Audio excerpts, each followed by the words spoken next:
Chapter 1. After finishing my third endoscopy of the day, as usual, I lay down in the hospital's VIP suite.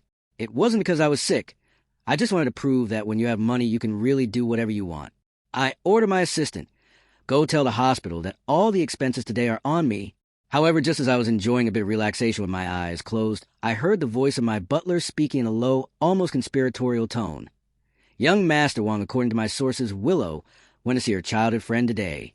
Willow was the fiancée my parents had arranged for me. I had only met her once at the family gathering where she was introduced to me, and we hadn't had any contact since then. Even so, she was still nominally my fiancée, George's fiancée. From the moment she took on that title, the Wang family assigned her a full security team. Perhaps she thought it was just a formality, but our bodyguards weren't there just for show. The butler continued. Today she insisted on going out without allowing the bodyguards to follow her. He handed me a tablet where a list of call logs was flashing. During a routine security check, the team detected that she has been in frequent contact with an unknown number. By protocol, the information was sent directly to me. Of course, Willow had no idea that her contact list was completely visible to me. I could look at it any time I wanted, though to be honest, I usually couldn't be bothered to care. I skimmed through the calls made at 3 a.m, drumming my fingers impatiently on the armrest. I asked, that childhood friend, is it a man or a woman? The butler sighed. A man. I felt fury boiling inside me. That woman, my fiancée, dared to secretly meet with another man before our marriage. I asked, do my parents know? Not yet, sir. Perfect. I straightened up. I'll call her right now. I want to hear what excuse she can give me. I dialed Willow's number on my personal phone. The call barely rang twice before a male voice answered. Hello, who, speaking the tone of the man was strangely unpleasant. His cadence made my skin crawl. Where's Willow? Put her on the phone. I went straight to the point. Willow, oh, she can't right now. She's in the shower. He replied, dragging the words with an almost mocking arrogance. And who are you? Why do you have her phone? Me, I'm her boyfriend. Got a problem with that. It was the first time I had ever heard such nonsense. Her boyfriend. And who the hell are you? The guy asked provocatively. I replied coldly. I want to speak to her in person. I told you she's in the shower. He shot back shamelessly. If you got something to say, wait until she's free. I frowned, barely keeping my anger in check. Don't test my patience. Tell her to come out right now, or I'll... Before I could finish, the man hung up. The monotonous beeping on the phone echoed in my ears like a direct slap to my authority. Well done, you've really got guts daring to hang up on me, George. Noted, and remembered. I yawned and glanced at the butler beside me. I asked, you know what to do, right? He nodded. Understood, young Master Wang. Good. The rest is up to you. I'm a bit sleepy. Unless it's something serious, don't bother me, okay? I lay back down on the hospital bed, letting my body sink into it as my consciousness slowly faded away. I didn't know how long I'd been asleep before the sharp ring of my phone tore through the silence. Very few people had my private number. So, whoever managed to reach me had to be someone I knew. I answered the call, only to have my eardrums nearly shattered by Willow's scream. George, are you insane? I just went out with my male best friend for a bit. Is that such a big deal? I replied calmly. Watch your tone. You're my fiancé. Just the fact that you went out and fooled around with another man is enough for me not to let it slide. And now you're yelling at me, are you tired of living? But Willow ignored me completely as if she hadn't heard a word, and instead shouted hysterically. What did you say to Makoto? He said you started yelling the moment you picked up the phone. Because of that, he almost decided to cut ties with me. I had to apologize for ages before he'd even calm down. Tell me, what did you say to him? I said. Who's that coward hiding behind a woman? What kind of man does that? If he's got any guts, tell him to come face me directly. I couldn't help but laugh, swirling the empty glass on the table. Willow yelled, you insulted him. Her tone rose, filled with anger. He's just my male best friend. Why are you being so petty? Male best friend, my temper flared instantly. That shameless woman dared to turn the accusation around on me word by word. I said coldly, let me remind you, with just one word from me, your entire Liu family could end up sleeping on the streets. Where do you get the nerve to talk to me like that? The line suddenly fell silent. Only her quick, panicked breathing could be heard. I knew she was remembering what my father had casually mentioned at last week's family banquet. The billion-dollar investment that was about to be injected into the Liu family's crumbling business empire, their last lifeline. I said, I'm giving you until the end of today. Bring that coward to me and make him apologize, or the consequences will be far worse than just sleeping on the streets. Willow whispered, her voice trembling. But it's already so late. Her tone weakened like a bird with its neck squeezed tight. I said, then you'd better hurry. My patience has limits and time's running out. With that, I hung up. An hour later, the doorbell of the Wong family estate rang sharply. Through the security monitor, I saw Willow pulling along a pale-faced young man, both of them standing nervously outside the ornate iron gates. The man was wearing a trendy hoodie and had a matching couple's bracelet identical to Willow's on his wrist. I instructed the guards at the gate to bring them in. The man was immediately forced to his knees, the guards gripping his arms tightly. His knees were trembling. Clearly he had never experienced this kind of scene before. Willow stood to the side, barely daring to breathe. I said, "Lift his head." The butler immediately stepped forward, grabbed the man by the hair, and yanked his head upward. Looking at his contorted face, I said coldly, "Honestly, I can't figure out what Willow sees in you. You got a punchable face, no brains, and not a dime to your name. Isn't that just pathetic?" Willow pressed her lips together, saying nothing. At that moment, the man clearly realized he couldn't just wait for his fate. So he stammered, "Mr. Wong, you got it all wrong. Willow and I are just friends. You're a man of status. Someone like you wouldn't hold a grudge against a nobody like me, right?" I replied. "Did I tell you to speak? Hit him." At my order, the butler immediately slapped him hard across the face. Willow shouted, "That's enough, George. You've gone too far. I already told you he's just my male best friend. What more do you want? You expect me to never talk to another man again for the rest of my life seeing him get slapped?" Willow screamed and lunged forward, but my bodyguard stopped her before she could take a single step closer. I smirked. "Male best friend? Then why did he call himself your boyfriend?" I pulled out my phone and played the recording I had prepared. The moment that man's voice came through saying, "I'm her boyfriend's," face turned deathly pale. He stammered, "It's not like that, Willow. I thought it was one of your admirers calling to harass you. I just wanted to help you out." He struggled to free himself from the guards, holding him down, but he couldn't move an inch. I spoke in a mocking tone. "Miss Liu, what a pure friendship indeed. Going to another man's house to shower, was it?" Willow snorted coldly. "Since you already know, there's no point pretending anymore." Seeing that the lie had been exposed, Willow dropped the act completely and showed her true colors. She said, "So what if it's true you think having money makes you better than everyone else? You have no idea what real love is. Yes, I agreed to marry you for your money." I asked, "So you admit you've been fooling around with this coward?" "That's right. With Makoto, I finally felt what real love is. The emotional value he gives me is something you could never provide." I had no idea what emotional value she was talking about, nor how she could say something so ridiculous. All I knew was this: life is a transaction, fair and mutually beneficial.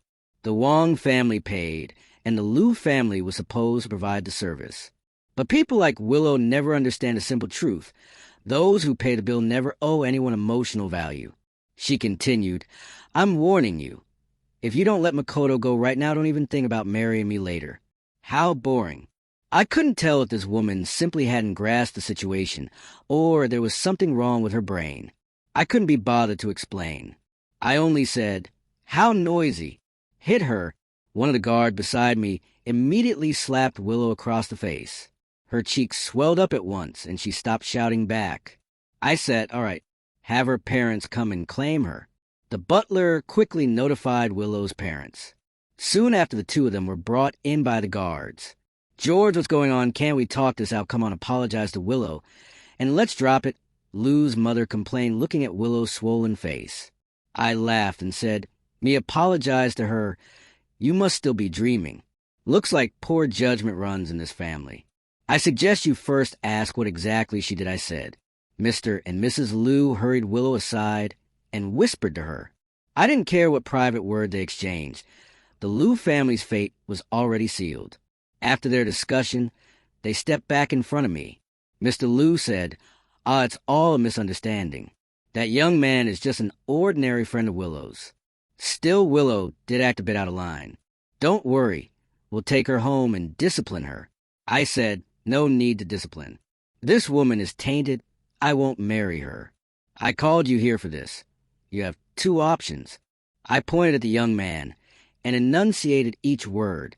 1. You dispose of this trash and hand over half of the Liu family's estate to me. 2. You return every single bit that the Wong family has given you, not a penny missing, and on top of that pay an additional 50% interest as compensation for my emotional damages. During my engagement with Willow, the Liu family had taken quite a A lot of benefits from the Wong family. I said, of course, no matter which option you choose, I won't be keeping this woman. You have 5 seconds to decide. 5, I started counting down. Option 1, I choose 1. Mr. Liu blurted out first. He clearly knew which side was heavier on the scale. Selling the entire Liu family still wouldn't be enough to repay what they had gained from me. Dad, no, Willow screamed. Looks like she was truly blinded by love, actually caring about that loser. 4. Mr. Liu snapped. Can't you be sensible even now? Willow shouted back. I don't care what you say, I won't abandon Makoto. Father and daughter started arguing loudly. Mrs. Liu, realizing I wasn't joking, kept completely silent, afraid to add fuel to the fire. 3. Mr. Liu gritted his teeth. We'll go with option 1. That's final. Willow cried. I won't. I'll never give up on Makoto. He's still a human being. 2. Mr. Liu roared. If we don't choose option 1, are you going to pay back what we owe the Wong family? Willow turned her head away and snorted coldly. I don't care. I won't let anything happen to Makoto. I said, time's up. Looks like you haven't reached a decision. Mr. Wong, Mr. Liu seemed desperate to make one last plea, but I wasn't interested in hearing it. I said, enough. Since your family can't decide, I'll choose for you. The boy, I'll take him. The Liu family fortune, I'll take that too. The money I spent on your family, I'm reclaiming it. And as for the interest, don't think I'll let that slide either. I delivered my verdict on the Liu family without mercy. That's it. Show them out. I didn't bother watching their reactions as the guards dragged them away. For me, crushing the Liu family was as easy as stepping on an insect. I truly didn't know how they ever got the delusion that they could act high and mighty before me. Treating me like the victim, maybe in your next life. Chapter 2. One morning, I received the bankruptcy report of the Liu family. I had said it before. Making them end up on the streets only took a single word from me. I didn't know whether Willow was still chasing after her so-called true love, but honestly, I didn't care anymore. The entire ordeal from beginning to end had lasted barely a week. I had no time to waste on that you love me, I don't love you nonsense. I wasn't some love-struck fool like Willow. I asked, what about that male best friend? How was he dealt with? As I casually tossed the bankruptcy report into the shredder, I looked toward the butler. He said, we had someone break both his legs. He won't be standing again in this lifetime.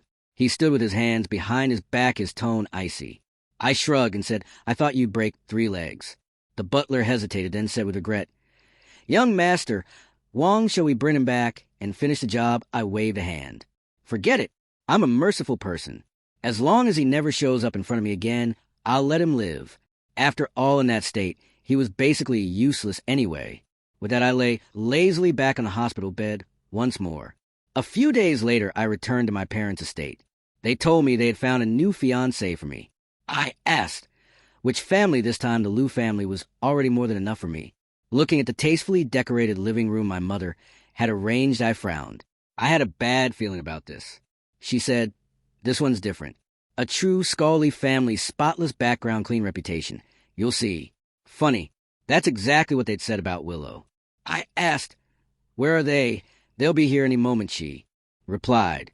The Kim family arrived quickly. When I saw the girl named Sophia Kim, I had to admit that her appearance, dressed in a simple white dress, pure and gentle, fit my aesthetic perfectly. But that was all. To me, a marriage alliance partner was nothing more than a chess piece on the board. After my parents found an excuse to leave the living room, was left with just Sophia and me. Sophia, right, I'm George. I broke the ice first. Extending my right hand, I saw Sophia Kim do the same, her handshake light and polite, purely symbolic. I said, I don't know what attitude you have toward this marriage, Miss Kim. As long as my partner is loyal, I don't care much about family background or social standing. I made my position clear. After all, this was a business alliance. Love wasn't really the point. As long as she didn't get involved with another man, I didn't mind much else. I continued.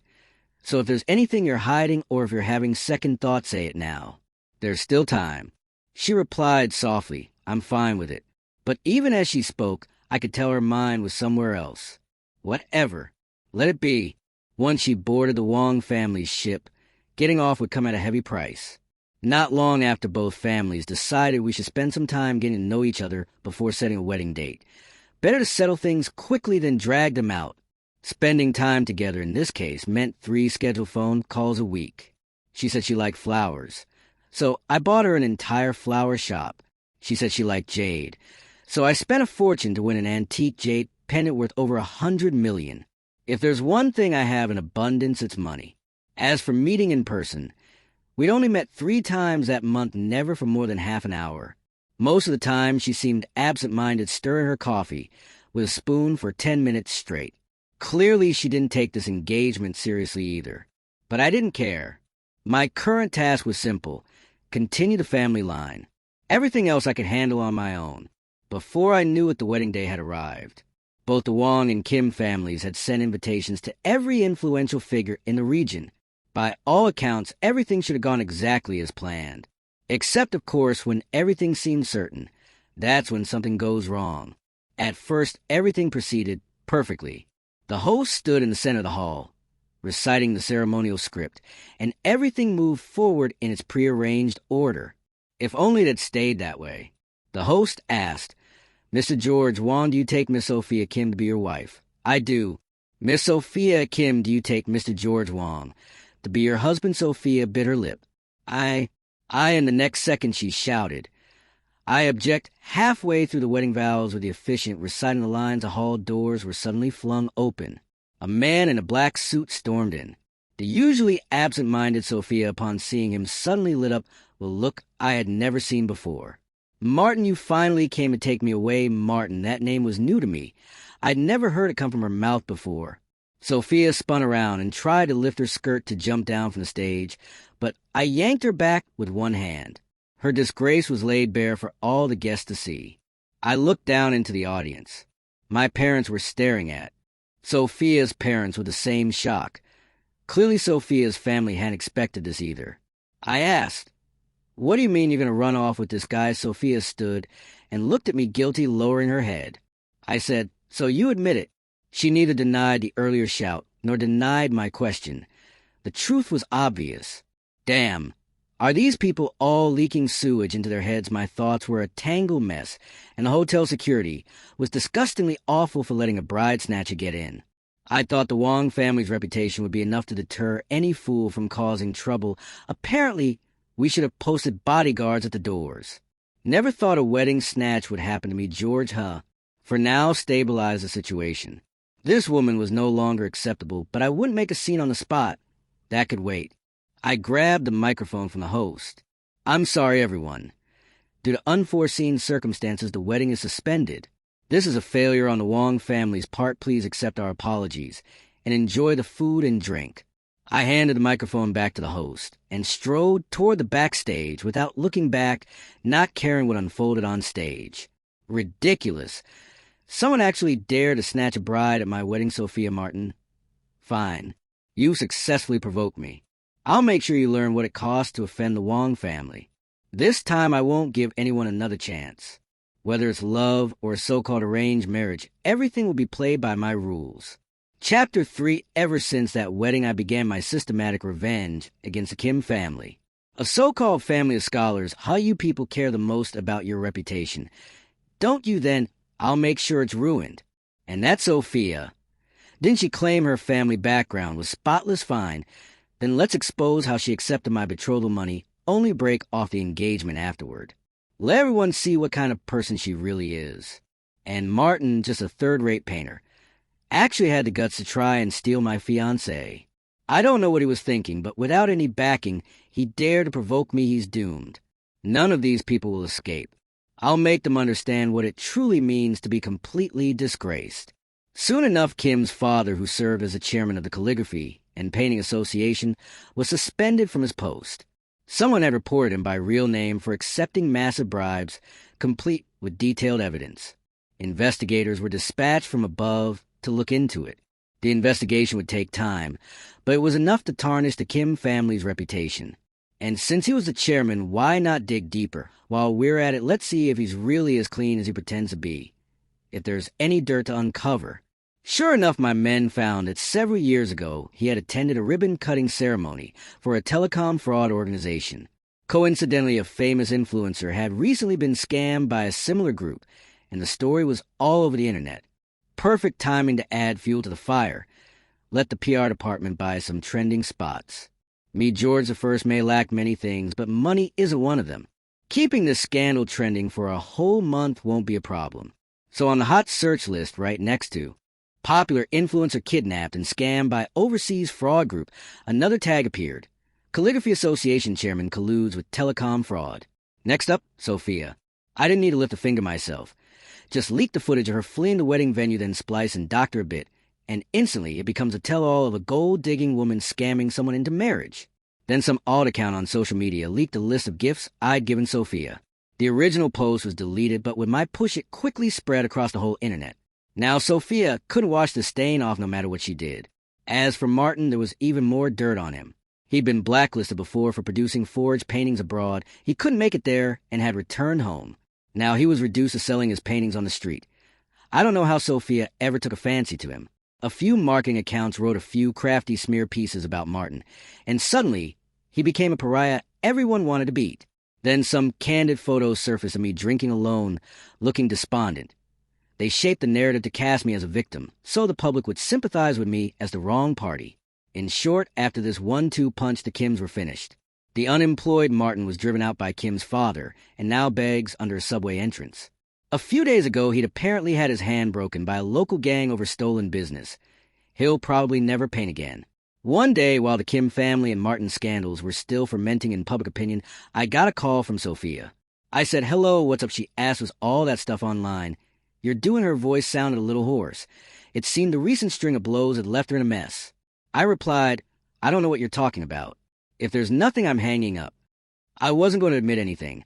Who knows if the other side was recording? She said, "Wait, don't hang up.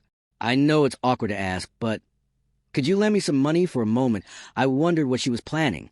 I asked what he needed the money for by, "Oh, right, you shouldn't be short on cash." She still had all the antiques I'd given her, including an ancient jade worth over $100 million, though I guess most of it had probably been frozen. She said, "My father's under investigation. The family assets are frozen. We can't even afford his lawyer fees." I said, "You come to me for money. So tell me, what exactly are we to each other right now?" I let out a light, bitter laugh and asked Sophia a question. For a moment, there was nothing on the other end of the line except Sophia's faint breathing. I said, "Look, we don't seem to have any relationship. Why should I pay you should go to Martin? He's so capable he dared to steal my bride at my wedding. Having him cover some legal fees shouldn't be hard." Right, she hesitated. I can't find him anywhere right now." "Of course not." He was begging under some suburban subway entrance. I said, "Fine. If there's nothing else, I'm hanging up." As if I'd let her off that easily after she'd humiliated me in front of everyone. I wasn't about to forgive her. I didn't wait for her to say more. I hung up. 3 days later, Sophia showed up at my company in person. I didn't stop her. I told the front desk to send her up to see me. She wore the same dress and hairstyle she'd worn when we first met, even had on makeup, but the heavy dark circles under her eyes were impossible to hide. A bodyguard came up and, "Dear reported, we've checked. She's not carrying any suspicious items." The executive floor of this building has 3 metal detectors between the elevator and my office. The security at the door even carries stun guns. After being kidnapped as a child, I take my personal safety seriously. I said, "Speak. What do you want I don't have all day?" To my surprise, Sophia suddenly collapsed to her knees. Her eyes reddened. "Please, get my father a way out. He didn't know anything about those telecom fraud groups. It was a setup." Her voice shook with an uncontrolled tremor. I asked to set up. Seeing her in such a miserable state, a flash of satisfaction rose in me. I paused, then continued, "You mean someone deliberately reported the ribbon-cutting footage and the transfer records? If you're asking me to spare him, you've come to the wrong person. After all, I didn't do it." She begged, "Right now, you're the only one who can save my father. If you come forward and clear things up, he can walk away unscathed." "Clear things up?" I snorted. "Sophia, on what grounds are you even bargaining with me? What do you still have to offer me?" I asked. She said, "Whatever you want, I can give you." Suddenly, she looked up as if she had made up her mind. I shrugged. "Then tell me the story between you and Martin. If you entertain me, maybe I'll consider it." I leaned back, trying to find a comfortable position. I was a little curious why Sophia cared so much about that Martin. Then she started telling that tired, third-rate romance novel story. It was the same old thing. Martin drawn on the street, Sophia passing by and being drawn, and they hit it off. A down-and-out poor boy and a wealthy heiress desperate to break free. Later, because the Wong family and the Kim family were arranging a marriage, the Kim stepped in and cut them off. Then came the cliché wedding-stealing scene in a romance novel that would lead to the lovers reuniting, and me, the villain, eventually letting go. Too bad this isn't a romance novel, and I'm not a romance book villain. Such a cliche story, I